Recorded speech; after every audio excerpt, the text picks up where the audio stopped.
Afternoon, everyone. I'm Miss Rachel from the Antioch Public Library District with this month's Bugs, Bugs, Bugs. And I'm here today to talk to you about snails. Oops, I held that upside down. It's okay, it's right side up now. With our top 10 snail facts, let's start with number 1. Mollusks and gastropods. Snails and slugs belong to the mollusks, and that's their class under the order of gastropods. Number 2. Millions of years old. Scientists have found fossilized snails from over 600 million years ago. As a good reference point, most of the dinosaurs died out about 64 million years ago, which means that snails have been on the planet for 10 times as long as dinosaurs have been extinct. Number 3. Nocturnal animals? That's right, most snails are nocturnal, which means that like bats and owls, they sleep during the day and come out at night. Number 4. Lifespan of 15 to 20 years. Most smaller creatures, creepy crawlies that we learned about in Bugs, only live for about 1 year, maybe a little bit more. But snails have a very long lifespan of 15 to 20 years. Number 5. Live all over the world. Snails live just about everywhere, but they don't like places where it gets too warm. When the weather is very hot, they burrow underground where it's nice and cool. Number 6. Hibernate in winter. In addition to not liking the very warm weather, snails don't like the too cold weather, and they'll hibernate during 7. 43,000 species. All over the planet, there are lots and lots of different kinds of species. There's 43,000 of them. And if you remember, one of our largest species of insects only came with 20,000 before this one. Number 8. Tons of teeth. Snails have a garden load of teeth in their mouth. In fact, they have about 14,000 in all, in their whole mouth. Those teeny tiny snails. Isn't that crazy? Number 9. The Searing Snail is ginormous. It can be up to 35 inches long and weigh close to 40 pounds. That's bigger than most of our dogs. Number 10. Slimy.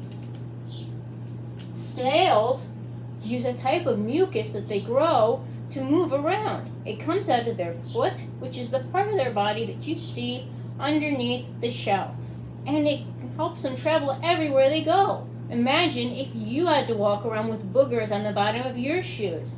Yuck!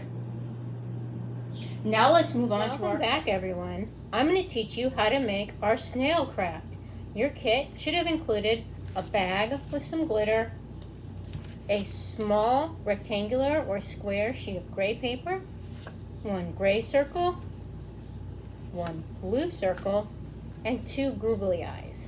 We're going to use the rectangle to make eye stalks for our snail, but first we're going to build the snail's body by taking our circle and folding it in half like this.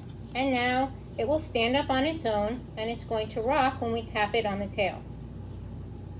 Next, we're going to glue on the eye stalks. So you'll want to take a scissors and make sure you're very careful with this, and maybe ask a grown-up for some help, to cut out 2 very fine strips.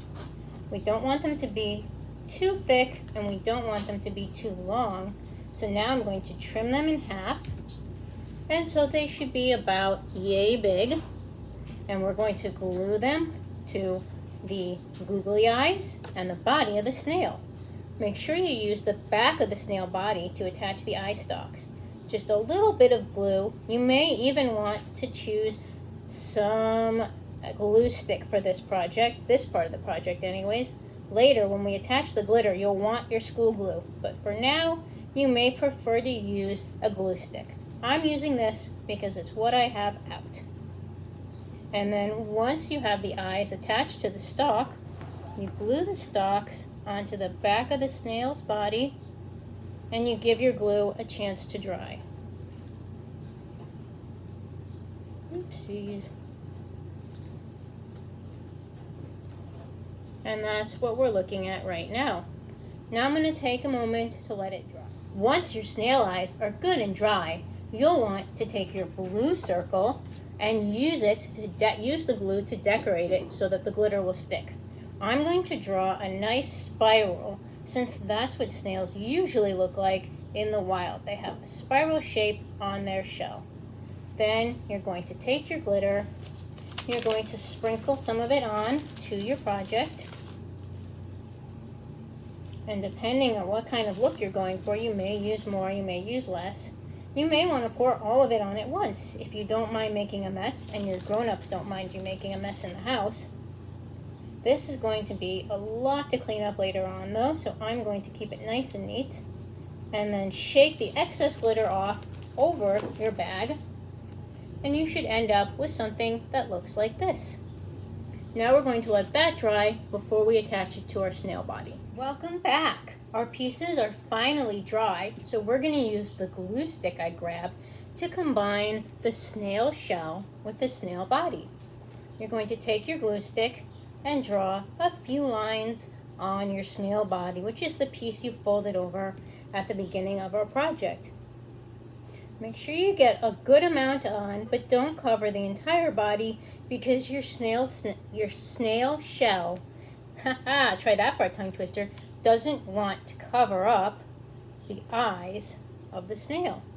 And now I'm going to hold this here while it dries for about 1 minute, and I'll come back when that's done and show you what the final snail looks like. I left out one tiny detail before that I want to make sure you know before you glue this together.